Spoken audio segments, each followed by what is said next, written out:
चलिए अभी हम ये सॉल्व करेंगे और ये एक साथ ही करेंगे। एक बार फिर से आपको बता दूं, सिचुएशन ये है कि लता इज आवर क्लाइंट और उन्होंने कहा कि सर मेरे पास पहले ओपनिंग बैलेंस था और अभी हमारे पास जो न्यू परचेसेस है उसको लेके हम आगे बढ़ रहे हैं। तो चलिए देखते हैं कि अभी ये कैसे होगा। Everyone ready to go? एक मिनट दीजिएगा, मैं भी आपके साथ ही सॉल्व करता हूं, सो मजा आएगा सबको।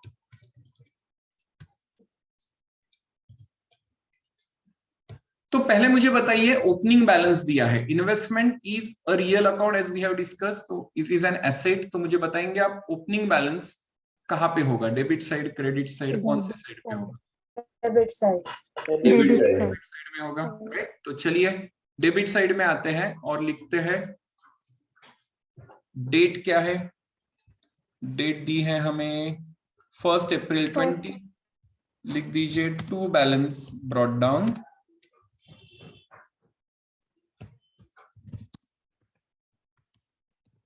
To balance brought down. आपको चाहिए तो आप लिख सकते हो ओपनिंग बैलेंस, नहीं लिखा फिर भी चलेगा। पहले आइए नंबर ऑफ शेयर्स के कॉलम में और लिख दीजिए आई हैव 3000 शेयर्स। अब सर सवाल आता है कि ये हम लिखेंगे तो कितने पे लिखेंगे, बिकॉज उसकी फेस वैल्यू थी 10 और हमने लिया था 12, तो ऑब्वियसली हमने जितने पे लिया उतने पे ही लिखना पड़ेगा क्योंकि पैसे तो उतने ही गए ना हमारे। तो चलिए आइए लिख दीजिए यहाँ पे 3000 शेयर्स। यहाँ पे ओपनिंग बैलेंस के नीचे आप लिख सकते हो एट ₹12 ईच, लिख सकते हो, मतलब मैं सजेस्ट करूंगा कि लिखिए। और कॉस्ट कॉलम में आओगे आप 3000 इंटू 12, तो कितने में हो जाएगा वो? 36,000। रेवेन्यू एक्सपेंस कॉलम में कुछ नहीं, dash.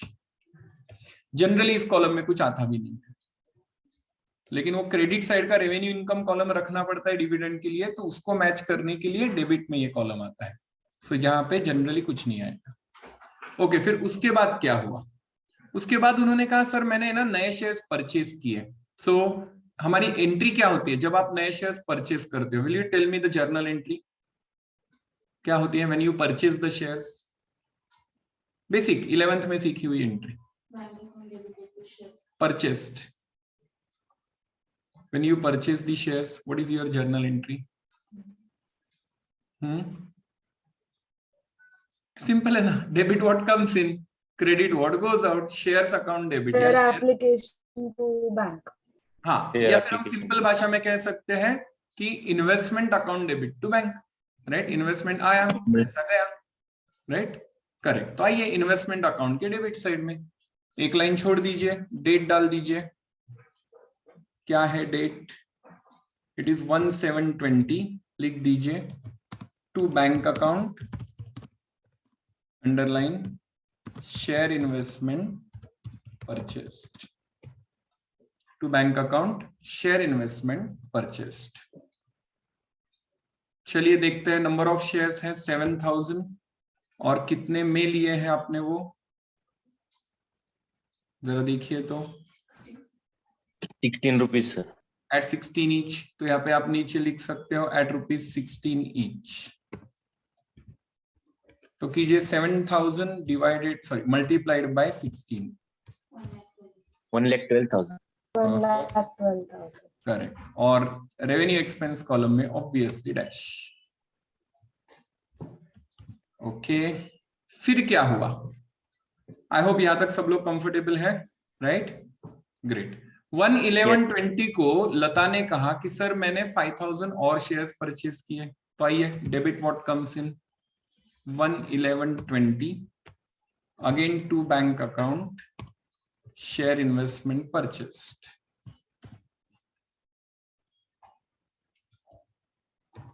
To bank account share investments purchased. कितने लिए भाई? उसने कहा 5000, तो लिख दीजिए नंबर ऑफ शेयर्स में 5000 और what is the price? At 15 each. At 75,000। Correct, 75,000। Obviously revenue expense column में डैश। यहां तक तो हम आ गए सर, सिंपल है। ओके, अब अपेरेंटली दिखने वाली एक ही ट्रांजैक्शन है। हाँ सॉरी, आप कुछ पूछ रहे थे? Expense column. Okay, so next क्या है जरा देखिए। तो नेक्स्ट उन्होंने कहा हमें बोनस शेयर्स मिले सर। अब बोनस शेयर्स का मतलब होता है फ्री शेयर्स। आपने कंपनी पे विश्वास रखा इसलिए हम आपको फ्री में शेयर्स दे रहे हैं। हम बोलेंगे आने दो, debit what comes in, right. तो आइए डेबिट में एक लाइन छोड़ के डेट लिख दीजिए। मुझे मालूम है आपके दिल में सवाल आ रहा है कि सर लेकिन अमाउंट क्या लिखेंगे, बताता हूं। आइए 1 February 21 to bonus shares received. Sir ऐसी कैसी जर्नल एंट्री, बताता हूं, वो भी बताता हूं। अब बोनस शेयर्स कितने मिलेंगे, क्या दिया है जरा उन्होंने क्वेश्चन में देखिए, 2 शेयर्स फॉर 3 हेल्ड। मतलब आप कैसे लिखोगे 2:3, या फिर आप इसको कैसे कैलकुलेट करोगे। आपके पास कितने शेयर्स है अभी मुझे बताएंगे। पहले 3000 थे, फिर 7000, फिर 5000, तो ये हो गया 15,000 शेयर्स। तो 15,000 जो आपके शेयर्स हैं उसके बदले में 15,000 मल्टीप्लाइड बाय 2/3। अगर आपके पास 3 शेयर्स हैं तो आपको 2 बोनस शेयर्स मिलेंगे, या आप ऐसा लिख सकते हो 2 bonus for 3 shares held. Sir ये कौन डिसाइड करता है, कंपनी एक्ट? नहीं, बिल्कुल नहीं, ये कंपनी ही डिसाइड करती है, शेयर होल्डर्स डिसाइड करते हैं। तो अच्छी बात है। तो चलिए मैं आपको दिखा दूं एक बार फिर से। मैंने कहा देखिए सर पहले आपके पास 3000 शेयर्स थे, फिर 7000 तो 10,000 हुए, प्लस 5000 तो हो गया 15,000, मल्टीप्लाइड बाय 2/3, तो आपको 10,000 बोनस शेयर्स मिलेंगे। यस और नो? Yes sir. और इसके लिए क्या आप कुछ पैसे दोगे? बिल्कुल नहीं। तो अमाउंट में लिख दीजिए 0 और रेवेन्यू एक्सपेंस कॉलम में डैश। तो सर क्या ये ट्रांजैक्शन है, पहले हमें ये बताइए, क्योंकि 11th के बेसिस पे हम ये सवाल आपको पूछ रहे, क्या ये ट्रांजैक्शन है? The answer is no, it's not a transaction, it's a event. क्यों? मनी मेजरमेंट कंसेप्ट याद है आपको? मनी मेजरमेंट कंसेप्ट क्या कहती है? It must be expressed in terms of money. तो फिर क्यों लिखा आपने? क्योंकि इससे आपकी एवरेज कॉस्ट कम हो रही है ना। आपने जो खर्चा किया, ये इतना खर्चा किया, लेकिन divided by number of shares तो आप ये लेने वाले हो, अभी बताऊंगा मैं आपको वो भी। तो क्या आप यहां तक कंफर्टेबल हो? हमने क्या क्या किया, पहले ओपनिंग बैलेंस किया, फिर purchase and now we got bonus shares. अब कुछ किया आपने साल भर में? उसने बोला नहीं सर कुछ भी नहीं। तो अभी हम डायरेक्ट क्लोजिंग बैलेंस की तरफ आ सकते हैं। तो आइए क्रेडिट साइड में थोड़ा एंड वाले पार्ट में लिखते हैं। 31 March 21 by balance carried down, underline closing balance. आप बोलोगे सर कैरिड डाउन का मतलब ही क्लोजिंग है। हाँ ठीक है, राइट। तो एक काम कीजिए, पहले आइए डेबिट साइड में नंबर ऑफ शेयर्स कॉलम की टोटल कर दीजिए, क्योंकि वो कॉलम तो हम क्लोज कर ही सकते हैं। कितनी होगी वो? 15 + 10 आई गेस 25,000 होगा। करेक्ट, लिख दीजिए 25,000। क्रेडिट में सेल आउट वगैरह कुछ भी नहीं हुआ है, तो ऑब्वियसली क्रेडिट के नंबर ऑफ शेयर्स तो पक्का पता चल गया 25,000। तो you can close this column. Revenue income और एक्सपेंस कॉलम में कुछ है ही नहीं तो छोड़ दो। अब बचा है सिर्फ क्लोजिंग बैलेंस का कॉलम, मतलब अमाउंट का कॉलम। तो सर इसका वैल्यूएशन हम करेंगे तो कैसे करेंगे? इसके लिए आपको एक वर्किंग नोट देनी पड़ेगी। तो आइए सब लोग वर्किंग नोट में नीचे give the heading working note number 1, valuation of closing balance. Sir क्या ये वर्किंग नोट कंपलसरी है? Yes. Valuation of closing balance bye average cost method. Sir यहां पे भी फीफो लिफो सैम वैम आ गया, आ सकता है। तो ये एवरेज कॉस्ट मतलब कौन सी? Same, simple average method. तो क्या ये सच में सिंपल है? यस, एकदम सिंपल है। इसमें हम 2 स्टेप में काम करेंगे। लीजिए स्टेप 1, एवरेज कॉस्ट पर शेयर ले लीजिए, एवरेज कॉस्ट पर शेयर। आप भी लिखे मेरे साथ, कोई प्रॉब्लम नहीं। क्या होता है एवरेज कॉस्ट पर शेयर? आपको एक शेयर के लिए कितना खर्चा पड़ा? तो नीचे फॉर्मूला ले लीजिए, एवरेज कॉस्ट पर share is equal to net cost paid divided by number of shares acquired. Sir आपने परचेस्ड क्यों नहीं वर्ड यूज किया, इतना डिफिकल्ट वर्ड क्यों यूज कर रहे हो? क्योंकि एक्वायर्ड में दोनों आ जाता है, परचेस भी और बोनस शेयर भी, क्योंकि बोनस परचेस नहीं किया ना। अगर मैंने वर्डिंग परचेस लिखा होता तो आप बोलते फिर बोनस शेयर नहीं ले सकते। So acquired. So average cost पर शेयर का ये फॉर्मूला हो गया net cost paid divided by number of shares acquired. तो सर बताइए कैसे आएगी ये कॉस्ट, आप ही देखो। डेबिट साइड में क्या क्या है जरा देखिएगा। पहले मैंने 36,000 खर्चा किया, लीजिए आप भी 36,000 plus 1,12,000 plus 75,000 plus 0। Bonus share के लिए कुछ नहीं दिया, ये भी सही है सर, राइट। उसके बाद कितना बोला आपने, ये मैं नीचे 2-3 लाइन छोड़ के लिख देता हूं पहले। ये देखिए 36,000 प्लस 1,12,000 प्लस 75,000 प्लस 0 2,23,000।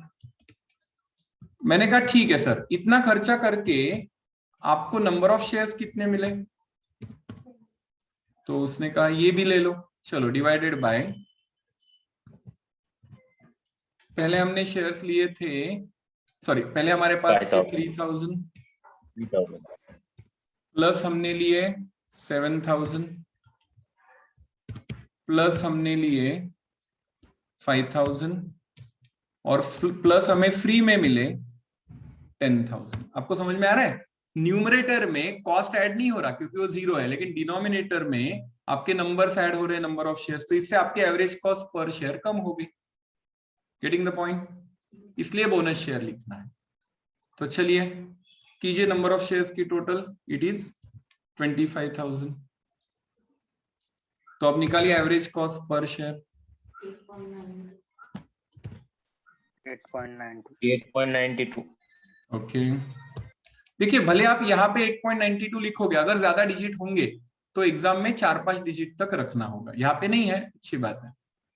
सो ये आ गई आपकी पहली स्टेप, एवरेज कॉस्ट पर share 8.92 rupees per share. And step 2 उसका वैल्यूएशन। अब ये स्टेप 2 को भी मैं शॉर्टकट आपको बताऊंगा बाद में कि डायरेक्ट आप लेजर अकाउंट में ही लिख सकते हो। Valuation of closing balance. उसके लिए क्या करोगे आप, is equal to closing number of shares multiplied by average cost पर share. Closing number of shares multiplied by average cost पर शेयर। तो क्लोजिंग नंबर ऑफ शेयर्स कितने हैं, ऊपर आके देखते हैं, 25,000 मल्टीप्लाइड बाय एवरेज कॉस्ट कितना है, 8.92। कीजिए वैल्यूएशन, 2,23,000।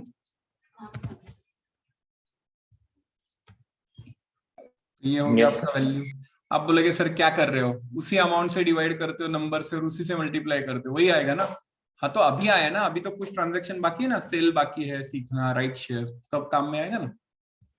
तो सर बैलेंसिंग फिगर ले लेते ना। देखिए एक अच्छा अकाउंटेंट कभी भी बैलेंसिंग फिगर पे डिपेंड नहीं रहता, वो कहता है मैं अकाउंट टैली करके दिखाऊंगा। तो आइए आप यहां तक,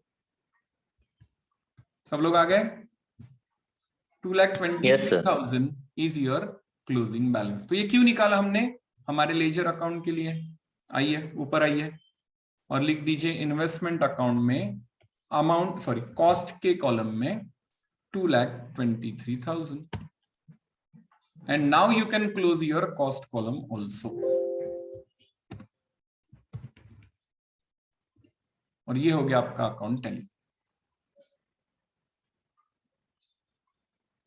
So in this way we have prepared our ledger account। एक बार फिर से बता दूं, पहले ओपनिंग बैलेंस लिखा, फिर purchase, again purchase, bonus share को नंबर निकाला लेकिन वैल्यू 0 लिखी, और फिर क्लोजिंग बैलेंस आया, जिसके लिए हमने एवरेज कॉस्ट निकाला और एवरेज कॉस्ट से मल्टीप्लाई किया तो हमारा आंसर आ गया. So in this way we have prepared this investment account for our client और हमें 6 to 8 मार्क्स इसके लिए मिल गए.